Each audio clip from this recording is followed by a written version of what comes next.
Tetap semangat. Iya, tolong ya. Kita hargai Pak Kapolres.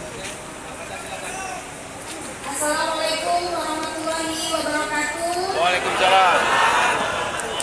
Selamat sore Bapak-bapak sekalian.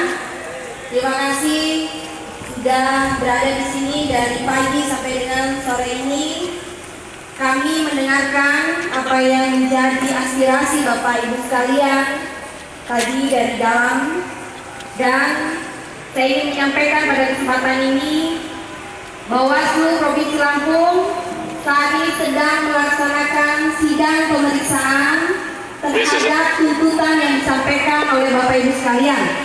Nah, terhadap hal itu saya pastikan kepada semuanya, seluruh masyarakat Lampung, bahwa Bawaslu akan bekerja secara profesional. Sidang dilaksanakan secara terbuka. Bapak Ibu bisa menyaksikan melalui live di Facebook atau Instagram Bawaslu. Jadi bisa melihat apakah Bawaslu benar-benar bekerja profesional atau tidak. Terima kasih.